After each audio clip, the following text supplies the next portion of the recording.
మీలో చాలామంది తెలంగాణలోని మెదక్ కోట గురించి వినే ఉంటారు. ఈ కోట కాకతీయుల కాలం నాటి మహాకోట. చూడడానికి ఎంతో చారిత్రకంగా కనిపిస్తుంది, కానీ రాత్రి సమయంలో ఈ కోట ఆత్మలమయం అవుతుందంట.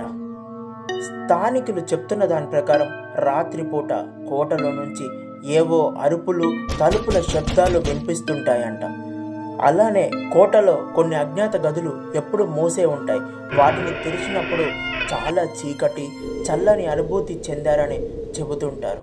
రాత్రిపూట గార్డ్లు కోట చుట్టూ తిరుగుతున్నప్పుడు వారిని వెనక నుంచి ఎవరో వెంబడిస్తున్నట్టు అడుగుజాడలు శబ్దమయ్యేది. వెనక్కి తిరిగి చూస్తే ఎవ్వరూ ఉండరు.